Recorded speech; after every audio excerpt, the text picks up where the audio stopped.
and Azir banned out by AL. Bard has been banned against T1 for every game except that FlyQuest best of one so far. Keria earning a lot of respect on the pick, while T1 will ban away the Trundle and Yunara. Yeah, unfortunately the West has become the experimentation chamber here because it was the Bard against FlyQuest. It was this Azir against MKOI that really made teams take notice and go, okay, we don't want to give these ones across. So AL making sure that both those champions aren't going to go across. But with Trundle banned away, are they trying to bait Flandre into this Sion first pick? I mean, very well may be the case. I feel like with, Ambessa and everything up, maybe not worth the investment, but we'll see. Taliyah also here, pretty big pick up and available. The Ryze as well. A lot of things to choose for as far as the priority. Okay, Nico and Orianna, the last two bans here in the first half. Both, of course, very high tier picks in their respective roles. So no Azir, no Orianna. First pick of the entire draft is going to be the Qiyana here for Tarzan. And this has been such a strong pick in the LPL. Now continuing on towards Worlds, Tarzan has already won on this champion at Worlds as well.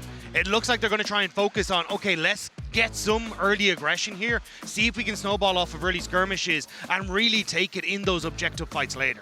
Yeah, the team fight is so big for it, the execution's so big. With the Trundle ban that you're looking at, though, of course, the Sion does rise in priority, and T1 are happy to grab it for Doran. Flandre, we'll see what the response is, but there are plenty of options for him to still go into it.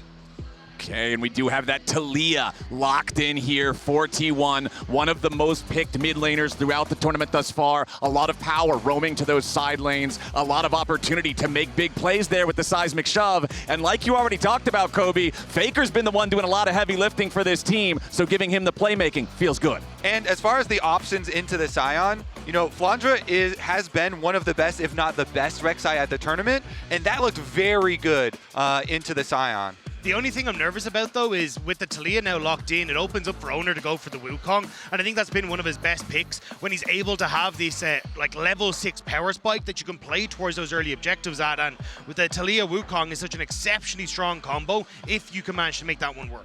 And back on the AL side, we've got the Ryze, we've got the Rek'Sai locked in for Flandre as well. He has played this pick 3 times already at Worlds, by far his most played, considering they've only had to play 5 games to get here so far. But it is not the Wukong on the T1 side. Instead, going for the Pantheon, most likely for Oner, of course, still could have a support angle there, so we won't rule that out just yet. Yeah, the guaranteed point and click for the seismic shove setup here, and the double, almost triple globals with a Sion ultimate as well, so lots of ability to try and answer Ryze split push, but we're looking at the bottom lanes now. Yeah, it looks like T1 are trying to set up for either the Caitlyn or the Varus pick with the Ziggs ban, so I'm curious if anyone's Legend want to try and shift and take those 2 priorities away. Instead, focus on towards the support role, taking away the Poppy, maybe looking towards an Alistar as well, try and pinch that pool for Keria in the bottom lane. Yeah, honestly, keeping Keria down, you need to add the Poppy. There they go. That's kind of the trifecta there of the big Keria champions. Put some extra pressure down there. As you're saying, the Caitlyn does look quite good. Pushing lanes have been so valuable here at Worlds. It's also just Gumayusi's Varus popped off against MKOI, and it has been such a strong pick for him for so many years. I think it'd be good to try and get rid of that, but we'll have to see if anyone's Legend want to try and focus on that on this last ban. Okay, so alongside the bottom lane carry bans of the Sivir and the Ziggs from T1, it's going to be double support bans from AL, looking at the Alistar alongside that Poppy. Poppy, of course, we know the power of the pick in being able to stop engages, make team fights unfair with the ultimate. Alistar just giving you so much dive opportunity, so much ability to start things off. But there it is, the Gumayusi Varus. I mean, he's so exceptional on this pick and has been renowned for so many years, whether he's stealing Barons or stealing the hearts of so many fans after he's broken them. But here we go, Ezreal going to be locked in on the opposite side. I don't mind this actually going to be swapped. I think the only thing with the Ezreal is going to be trying to get through that tank front line. Jhin going to have a very similar story, so I wasn't sure if anyone's Legend would try and swap away from it, but definitely wants something that can try and get through this very beefy front line. Yeah, and something that can follow up on plays that are pretty far away from you. If you're looking at Qiyana and Rek'Sai dive or Ryze Realm Warp side lane plays there as well. Gonna need something that can follow up and cover some distance. Yeah, I wasn't sure if they were going to go for something like a Thresh Jinx or something along those lines still to try and have some play in that realm, but I know we haven't really seen a huge amount of Jinx, and I think, again, you're just going to struggle here. So this is why I liked the Trundle ban coming out from T1, kind of posing that question of, well, AL, what do you value most here? Right. If you're saying you want that Qiyana, that powerful LPL assassin jungler like you were talking about, Dagda, well, you're going to have to trade the meatball of the Sion for it. You can hear the arena getting excited at this hover, but we're not going to be baited here just yet. We'll see exactly what they want to go for here. Most likely for Keria. Again, it could still be the Pantheon as the support. I don't think it will be. No, it'll be Keria's Rakan as the final pick of the draft here for T1. Yeah, pretty good matchup into the Braum. All the extra movement that Rakan does have here for that one. And honestly, the engage looks very, very heavy here for T1, opening up with a pretty standard draft. It does feel to me, though, that if AL don't get off to a good lead early, they are really going to struggle in this matchup. Gumayusi can opt in towards the on-hit, as there's not a huge amount of threat in that backline apart from the Qiyana. But either way, you have a beefy front line, great engage for T1, and on AL side, no one who can really get through the likes of this Sion. So if T1 just set up for objective fights and they have a lead, it becomes very easy to play out their composition. Yeah, for me, I'm definitely going to be looking at the mid jungles and the mid jungle synergy, especially early on. Shanks here will definitely be a target. Pantheon plus Taliyah, even pre-level 6, they can go wild. They can put a lot of pressure there. So we'll see if Tarzan can track jungle, can keep Oner under wraps. And focusing on the mid lane early will feel great, and then if they can get the ball rolling, like you already mentioned, the double semi-global ultimates, any sort of lead you can get allows you to apply that pressure to the side lanes, to the objectives, to make picks, to force fights that are not fair, even if AL might originally believe they are so. So for AL, particularly if you fall behind, it's so scary when you're trying to set up these plays. Yeah, and you know how aggressive AL is going to want to play this. Like the last time we saw Tarzan play this champion, he was diving mid lane turrets to just set up a kill for himself. They really want to invest in getting this Qiyana ahead. So all eyes are going to be on Faker to make sure that he does not fall prey to it. All right, we're on to the Rift for game one in this quarterfinal, best of 5, AL versus T1 for the last spot in the semifinals and the opportunity to play top eSports for a chance at the finals. Runes coming up on your screen right now. We can see comment on the Varus, means lethality and poke, double summoner spellbooks here for our supports for the extra opportunities, utility, and playmaking. And they sweep out with the early Oracle's lens here to grab that ward, take down the possible lane swap ward there, and it's just going to be the regular reset. Sign back up to the normal lanes here. Remember, this series was exciting at MSI, so I hope that we can just continue right off that full 5 games. And so far throughout this tournament, 100 Thieves and Imkoi pressuring T1, I think more than we expected them to in those best of 3s that T1 had to play, where I think a lot of people were expecting these gold graphs to be just straight up and to the right. Yeah, we expected T1 to come out all guns blazing and being able to find those early pressure, find those kills, and suddenly skyrocket in towards their objective control where they like it the most. But when it came towards, especially that series against MKoi, there was a lot of picks going across, there was a lot of skirmishes that ended up going in favor of MKoi, and it really relied on those late game fights for T1 where they were able to excel, at that objective setup that really made the difference. Yeah, I mean, we were seeing individual mistakes from members of T1 as well as team mistakes with, like, some fights you would have Doran engaging in a completely different direction from where Oner was going. And so it has made people a little bit worried here as to the form of T1 coming into this series. And of course, that does mean that T1 has had more time to practice. They've had more stage games, right? Like I said at the top of the day, anyone's legend, because of their success, it was 2 weeks ago that they played their qualifier match in that 2-0 bracket from the Swiss stage. So although that does give you extra time to prep, it gives you extra time to plan, look ahead and try to figure out the meta, figure out the things that other teams might not be wise to just yet. It does mean that you haven't had as many games under the lights. And that's why I think this matchup in the top side is super interesting, because T1 off of that extra games played have thought, no, we're actually going to get rid of the Trundle and try and get this Sion for ourselves, which is their big investment in the draft. AL, at least off the games they play, believe that the Flandre is going to be good enough on this Rek'Sai to outperform it. So I think that's where, when it comes to these team fights, how both these top laners perform is going to be the focal point of who comes out on top. Yeah, 100%. Plus, we haven't had to show anything extra here from AL in the opening game, a lot of people looking forward to what AL have been able to cook, specifically Tabe, as far as the drafts, with all of the extra time that AL have had to observe the other teams. In game number 1, though, they're not showing anything new at all. You know, these are the normal priorities here with the Qiyana, with the Rek'Sai that you do mention. Okay, as we have Tarzan making a quick stop in the enemy jungle here just to place down the common ward near the enemy raptor camp. Keep an eye on what's going on there as Oner has secured the bottom side. Scuttle Crab drops off a raptor ward of his own. Both junglers will pass through the mid lane. Tarzan going to see Oner, who is coming around maybe for the play on to Shanks, but as soon as he knows it's a 2v2, he thinks better of it. Yeah, first clear, very easy to track for both of them. Both of them having information, and as we were looking forward to from the draft, it was going to be an early convergence towards that mid lane, because you really can snowball it either way there with the extra pressure. So far, though, just clearing out the extra ward and the slight roam up from Kael. Again, another use of this sweeper. He's gotten a couple out of the early oracles, and keeping this pathway between mid lane and bottom lane clear is huge to be able to get those roams off. Yeah, especially like Oner will get the information that, oh, the raptors were just about to spawn, so we'll be able to track where Tarzan is going for the moment. But I think it is a case of trying to make sure you can also keep Tarzan safe in a lot of this, because Pantheon early matching into the Qiyana, if you have the support from Faker, you can very quickly burst out this Qiyana, and she's nullified entirely in these early skirmishes.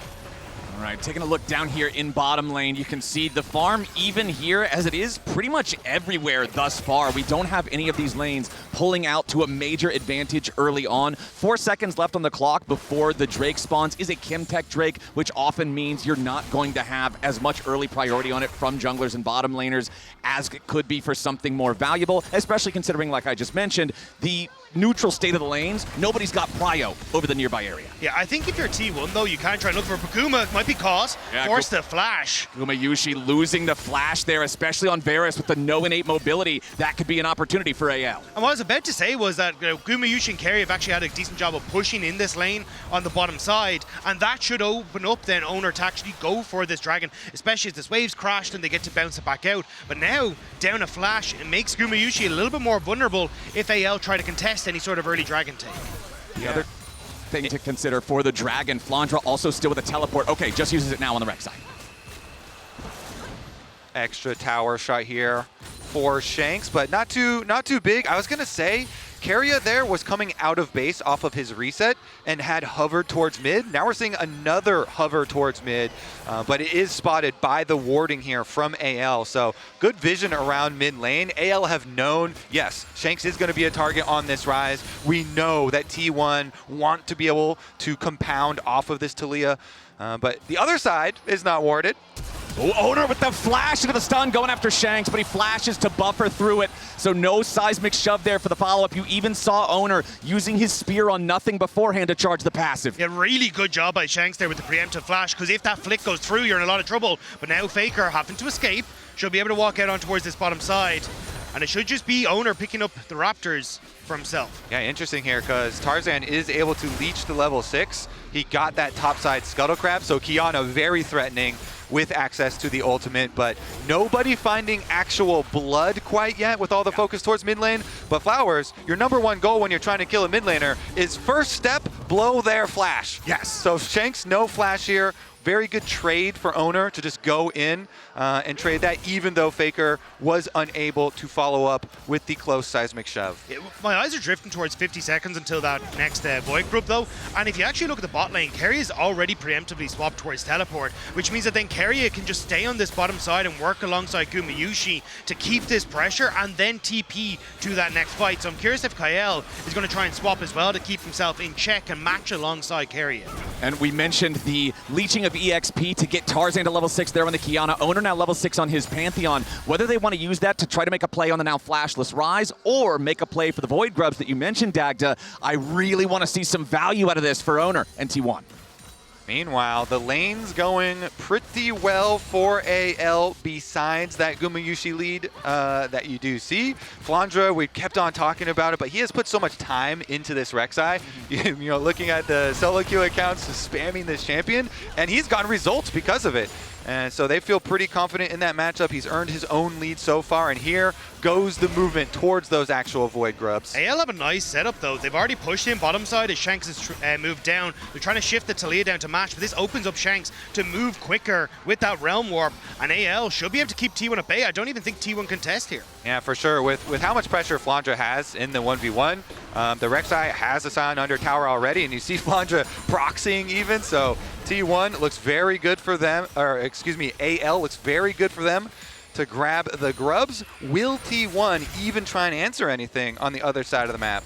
Exactly. You don't really see any movements immediately towards the Drake or anything like that. You saw a ping right now from AL onto the Drake pit, expecting that T1 might be trying to make that counterpunch there, but 3 grubs for the side of AL. When you already have all of this pressure, particularly in the top lane with your Rek'Sai having the lead over Sion and proxy farming him, feels really good to secure that this early. Now it will be T1 heading over to the Drake. A little bit delayed compared to the exact timing for the taking of the grubs, but they're still going to secure it without a fight, and that means it's 1-1 in the objective count as Doran heads back into lane here with the Sion ultimate to continue trying to farm. This is a much slower early game than I was expecting. When you glance back towards MSI, there was so much activity in the early stages of that series across almost every single game, but both teams now at the World Championship trying to scope things out and see where they can get that small little advantage in this game number 1, because for so many of the players on the Rift, it means so much, especially on AL side, if they can take down T1. And I see one of those advantages already manifesting. The gold that we were talking about for Flandre, the lead that he had, the pressure, it has turned into the item here. Titanic Hydra. This thing feels so good on Rek'Sai because auto attack resets really enable you to stack up your Fury even quicker so you can get your true damage bite.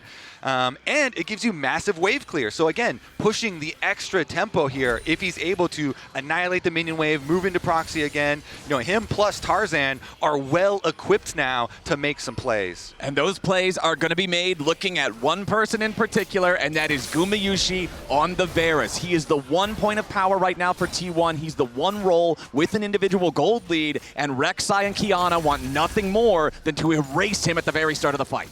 And that's why both supports are doing a really good job of teetering through mid into bottom side as well. You can see all the vision that Keria has set up on this bottom side of the map, and it's now being slowly cleared out by Kael, essentially trying to keep both of their mid laners safe and those vulnerable AD carries in the mid safe as well. And we know when AL are at their best, it is when both Tarzan and Kael are controlling vision and oftentimes linking up to work with each other to apply that pressure.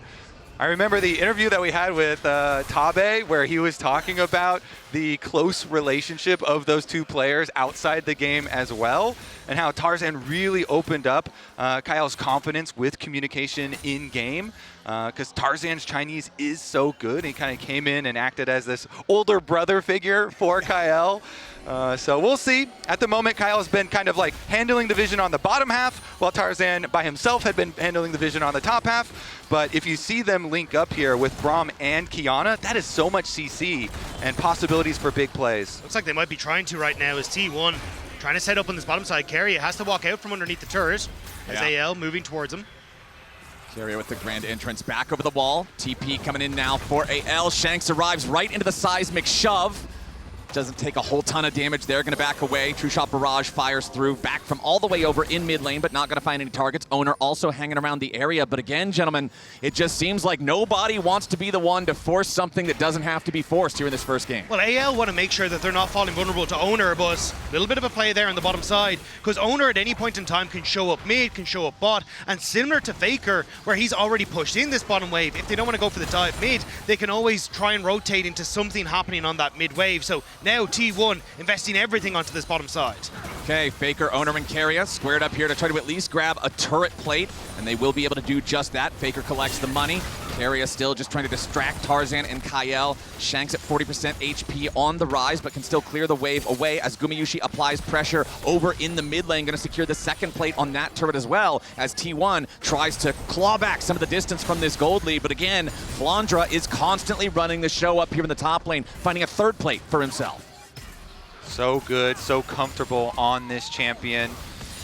Again, though, everybody is always really happy to have a Sion on their team later in the game. Yeah. As long as he's not significantly behind, will provide a lot of front line presence. Doran, though, has had a rough tournament thus far, and so people are definitely looking for him to step up as it progresses. Yeah, and I think a lot of that will be now at the the Rift Herald in a minute 45, because you're going to see these first item completions, like things like the Triforce for Hope starting to come through. You've already got a lot of your top side of the map for AL in a decent spot, so I think that's where they'll be looking to try and play. And with Dragon in 40 seconds as well, you can continue to put that pressure down as well. So I think it's more on T1 to find picks with Oner and Faker right now to disrupt the opportunity for AL to hit these spikes and play for this Dragon. Yeah, let's see if they can get some early vision control. You see Keria at the moment through mid, through the control ward here, trying to go get some. And he can do this because his jungler is Pantheon. And Oner's always ready with the ultimate. But Flandre, the Flandre attacks up here is almost an entire turret already. Now Faker under tower. Tarzan has joined. Okay, Faker throws out the Unraveled Earth, wants to make sure he can find his escape route here. There you go. And this is also the additional power, what I commented earlier, 3 Void Grubs with a side laner that's already winning this hard. This is AL. There's not a kill on the board, and Flandre's forcing down the first turret 14 minutes into the game. Now T1 starting up the second Drake. They want to try to keep stacking here. Keria disengaging as AL's on the approach. T1 grouped up as 4. The Drake is down to 2,000 HP. Faker joins up with everybody. It's a 5v5. They go in immediately as Doran tries to lead the charge with a blast estimating smash, but he's only going to be beat down himself. A lot of damage on the Doran, but he is not down. Keria into the back line. The major engage from T1. Tarzan finds a supreme display of talent to make it a 1-for-1 so far, but T1 have the health bars. Faker rides the Weaver's wall as Keria's about to die into the back line, but Kael falls. Tarzan falls. T1, they'll lose Keria as Gumayusi fights back, and Shanks is on the run. Faker and Guma looking for a little bit more with a piercing arrow going over the wall, and Faker's ready to flash.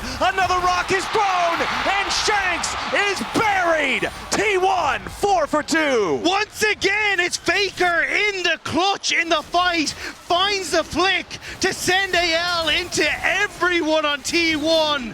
What a play from the T1 mid laner. The team fights, baby. And Doran's gonna go for a flash ultimate here and just start out the fight. We're talking about the Sion value is always gonna be there. He immediately got the Braum ult and the Braum wall out, and then Faker gets that shove into the Keria engage. Keria charms up 4 members, and even though they sacrifice the Sion, they get such a lead in the fight, they can then go for the chase. And the fact that Doran ends up forcing Tarzan to flash out of River sets up so nicely for T1, because your biggest worry is a massive Qiyana ult in the middle of that fight, but you can't find your moment if you're not able to be in that fight. T1 team fighting, man. 14 minutes into the game, we're at 0-0, and now it's T1 with a 4 for 2 lead. Damage dealt to champions in the last fight. It's Guma, it's Faker, it's Shanks, it's Hope. The carries on both sides doing all the damage, but now we might have yet another one as the Rift Herald makes its way onto the river. And you just saw Guma's got some pretty good stats on Varus at Worlds. Yup. He's also stole some Barons that had a pretty big effect on some pretty important games. AL, though, this is not Baron. This is Rift Herald. They're going to grab this one. No Guma around to steal it. Yeah, it looks like instead T1 going to try and push in mid and collapse onto this bot tier 1 to see if they can pick that one up for themselves, match the top tier 1 that AL have already taken. So T1 still getting value as Flandre actually does a good job of clearing out the wave to slow down this T1 play. Flandre still obviously the point of power here for T1. Individual gold lead of 1.3K is the reason why T1 is not ahead in gold despite winning that team fight 4-2. We do also have a very interesting state with the feats of strength. First turret went over to AL. Obviously, feat of warfare went over to T1, and we're 2-2 now in neutral objectives. So this next Drake spawning in 3.5 minutes, or if we want to get really crazy, maybe the Otacon spawning even sooner than that, will be what decides who gets the better shoes. You know everybody loves an Otacon fight. Yeah. You know it. These things are always exciting, and it is about the setup for those fights. So we'll see if you can control the area first and get the perfect engage. The thing is, with a Rek'Sai lead there, that is not a lead that just like wins you a game. This champion does a lot of setup. It can provide a lot of pressure but it in itself is not a win condition, so they actually have to find, you know, like a flash knockup onto Gumayusi or something to actually put a stop to the T1 team fight. And look at this, the river control for T1 is pretty early. Yeah, for AL, it has to be a way of finding a bypass to Doran, but Flandre going in. Yeah, Flandre goes in for the flash. He wants to try to find Faker here. Needs a little bit more damage. Ulti to drop the aggro, and Shanks gets the kill. TP coming in from T1, but it might be a little bit of a problem. No, Doran has the ulti. Guarantees he does not get locked up, but still, that's T1 getting caught off guard. That's Flandre making the flash play that you wanted to see. Yeah, immediately! Flash ultimate onto one of the carries. It's not Guma, but it's Faker, and they get the kill. That is Flandre coming up big on the world stage. That is, though, no flash now for this next dragon that we were just hyping up how crucial it could be, or the next Adakon. So although it's a nice pick, they don't actually get much more out of the back of it. So for AL, we'll have to keep track if they can still find that moment in the next fight, sans flash. Yeah, exactly. You can't get an objective after that. It's not like it led into a turret take. It's not like it led into a dragon or an Otacon or anything like that. It feels good to get the extra money in the pocket, but still, AL are going to need every tool they can possibly get. These big fights come down to the carries, to the positioning. We saw the damage charts from that first big team fight, from the only big team fight, and both sides, it was mid and AD doing all the work. If one of those dies instantly, that's going to completely warp the landscape of the battle. And that's why I want to see AL still going for these pick plays. And you can kind of see Kael and Tarzan are linking up to try and find ways where they can get some deeper vision down, find these moments they can play into the jungle of T1 and use those tight corridors. But at the moment, T1 get to clear out their waves. We got a minute now where everyone's starting to reset until this dragon comes through, and that's where we're going to see our next big fight. And along with those resets, we're seeing second purchases. Shanks is about to hit 10 stacks on his Rod of Ages as well. We've got the Muramana almost ready to evolve for Hope. We've got it almost ready to evolve for Gumayusi as well. Those should both be fully stacked by the time the dragon fight comes around. Seraph's Embrace going to be completed for Shanks, already completed for Faker alongside that Ryze. Everybody's hitting these big power spikes, and I expect that to also be a huge factor. And we've got Otacon here. T1 pushing on top side, trying to set up around it very early on. Again, the flashes will be critical here. Oh, Hope goes forward, but immediately Keria is ready to try to respond here with the grand entrance. Hope tries to get over the wall. He sidesteps the seismic shot, but the damage from Oner is way too much. A big mistake from AL, and a bigger punish from T1. Tarzan goes in! Supreme display of talent under 3, but there is no follow-up. Tarzan has to try to flash away. Oner goes after him, but now he's trapped. Shanks with a little bit more damage, kills off the T1 jungler. The Realm Warp's ready to go in, and Shanks wants another. The arrows fly out as Doran charges in. Shanks with a flash to the side to avoid the engage coming out from T1's top laner. Doran's gonna try to run. Another arrow flies out from Gumayusi, as now Keria's got to be careful as he battle dances in and out of the fight.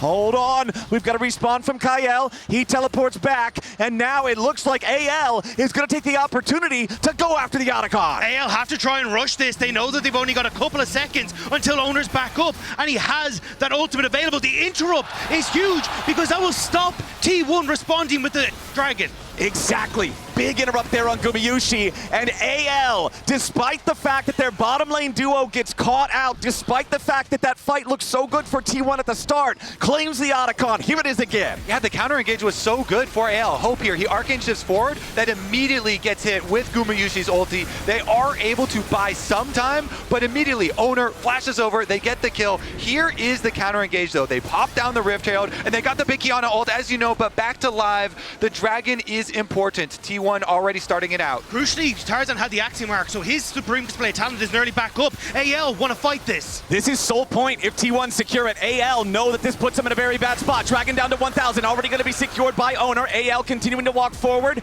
but they decide better of it. There's nothing left to fight over. So Otacon plus feats of strength over to AL's side, but T1 then claiming soul points and in a position to claim soul every 5 minutes hereafter. A very tense position in the game, Flowers. Everybody's looking at the next dragon now. With the power of the Otacon, it's not super big at the moment with only the 19 petals being picked up.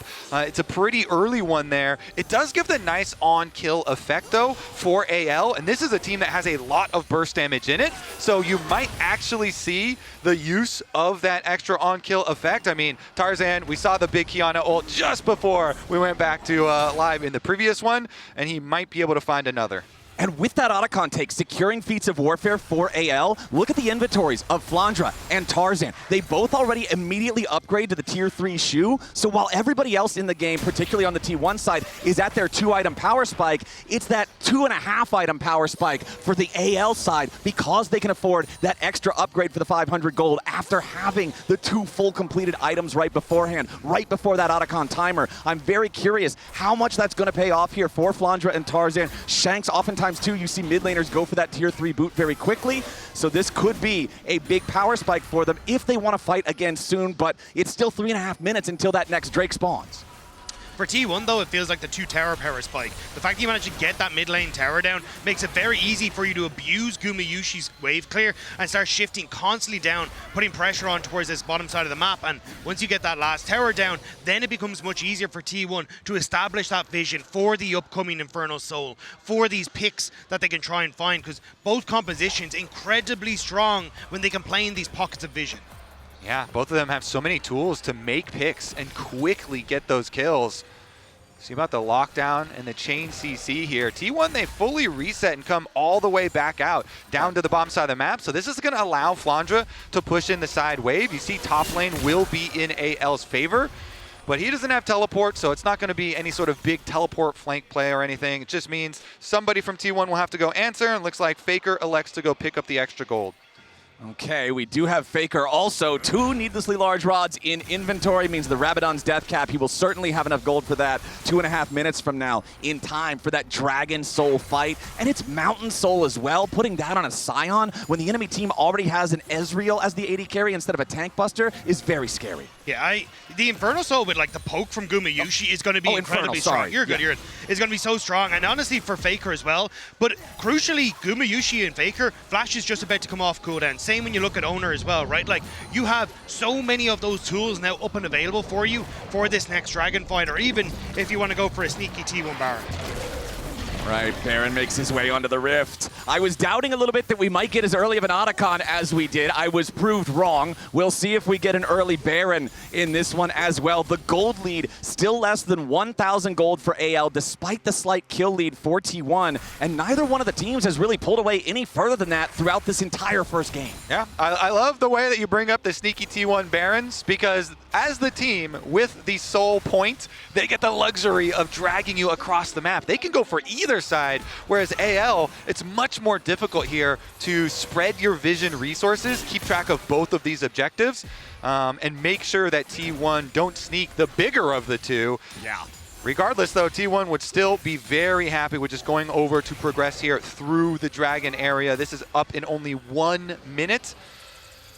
And with 1 minute on the clock, powerful items are starting to come online. You can see the Seeker's Arm Guard available for Shanks, especially on Ryze, when he can use the Realm Warp to put himself in the middle of everybody. This can be a massive, massive playmaking tool for getting in there and playing aggressively towards the backline of T1. Taking count of summoner spells. Gentlemen, it's everything. Every single summoner spell is ready. Ghost swapped in for Keria's Rakan. Exhaust swapped in for Kael's Braum as AL try to force T1 back from the bottom side river. 30 seconds to go until the Infernal Soul spawns for T1. And Faker's recalling right now. That's got to be a death cap for him. He has teleport. As you said, all of these summoner spells are available. He has the cap just in time. All right, Faker's got some headwear, but it's AL with control over the bot side river. Oner and Gumayusi wanting to step up a little bit here. TP coming in from Doran. He's going to be the one to try to face check. Keria takes some damage from Shanks. Has to use the grand entrance to get himself back away. AL with control over the river still for now. Flandre looking around in the blue buff area, but he won't find anything. Kael down to half HP already from the T1 poke. That's only going to get scarier if T1 secure this objective. Kael using the Unbreakable blocks the piercing arrow. Poke trading back and forth still between both sides. Keep your eyes on the engage, keep your eyes on Keria. Flandre digging into the pit, putting that tunnel down, making sure he has some extra mobility for the upcoming fight as T1 want to step forward. Doran then going to crush the tunnel. Kael, half HP still, going to use Redemption early here for AL just to make sure the health bars stay topped off. Flandre marked on the side, seismic shove onto the AL top laner. Chain CC on the Flandre, he's already down. T1 have found the pick. Supreme display of talent, tries to hold the line, but into the back line goes Oner.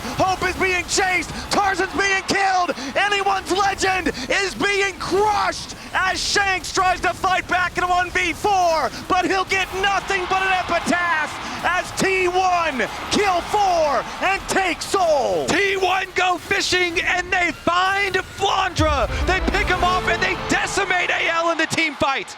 Hope is trying desperately to hold on, Baker. but T1 are chasing. Baker's riding the wall in. Hope's gonna be the last to die. A delayed ace for T1, and the delay makes it even better because now, even when AL respawns, they are not gonna have everyone all at once. They will not be full strength. T1 won't just take the soul. They're gonna take the whole enemy team. They're gonna take the top lane turret. They're gonna take Baron, and they're gonna take a hell of a hold on this game. And all of it is because Keria was doing such a good job of matching Tarzan. The Tarzan tried to move, and they sent Flandre into his death as T1 find the pick they need, and the immediate follow-up with Keria, with Oner. They find Hope. They shut down AL's Hope as the rest of T1 clears up in the piss. Oh, Keria is back, baby. He camped on that control ward. He starts out the play onto Flandre, setting up the seismic shove, and then he continues the play, as you say, jumping over the wall, finding the rest of the members. Keria Rakan finding multiple big engages. And it feels like this is now T1's game entirely. They'll be able to push in these waves. The poke that was already so difficult at that last dragon, now only amplified thanks to the soul. And T1, they're going to start to move down here. They will spot out Hope, but do they know AL are in the bush? AL trying to set some kind of a trap. They know a fair fight doesn't favor them any longer. Kael gonna be trapped on the wrong side of the Weaver's wall. Seismic shove connects onto Shanks, who immediately goes golden. But it's gonna be a 2-for-1 deal. Supreme display of talent at least takes Keria out in the process. But T1 have still won the fight. They're gonna keep pushing forward. They've got the Baron, they've got the Soul, they've got the enemy tier 1 turret down. They've got Oner diving into the back line.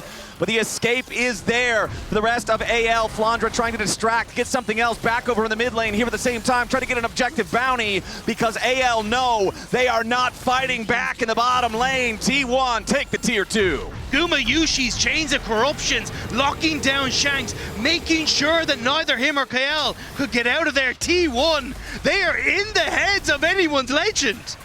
I mean, it's T1 at Worlds versus the LPL. And T1 down here, after they've already gotten so many big objectives, Flowers, you were just talking about how much they won off the previous fight, they get right back to it. Seismic shove here gets Shanks, and they immediately get his Zonias. The response from Tarzan to try and get at least something back from AL, does get them a tiny bit, but T1 are not stopping. Oh, Flandre, he's got to try to get out of there. Rek'Sai, luckily very slippery, takes the blast cone, gets knocked back to safety, but T1 are not slowing down anytime soon. Still about 45 seconds left on that Red Bull Baron power play as they continue to take more and more of the map from anyone's legend. And that's the biggest issue. We've already seen how quickly T1 can collapse, how quickly T1 can find those picks, and now the map is dark. And T1 continue to push in this top side. AL are attempting to get here, but this tower is gone. Nothing left of the tier 2 top. Another one falls, and T1's gold lead climbs back over 6,000 as the Baron, still 20 seconds left on this one. Another wave about to come towards the tier 3. And it looks like this is going to be the last wave that T1 get to push with. We'll see if they want to try to make the full break of the base. Here's your Weaver's Wall. T1 going to summon the Redemption immediately just to make sure they can power through this. Realm Warp from Shanks just to make sure he's not caught on the wrong side of the Taliyah ulti. And that's T1 using every second of the Baron to grab their first inhibitor of the game. Getting the TP here from Kael and Tarzan. Looks like they're going to try and make some sort of sneaky play as T1 are coming back out of the map and try and find something in this, because we're 2 minutes out from Elder Dragon. That is going to be the death warrant of AL signed. How powerful is T1 Aura at Worlds? They're strong, man. Yeah. Honestly, strongest thing I've ever seen. The plot armor is crazy, man. They said it themselves last year, come in as the 4th seed, and they left holding the trophy.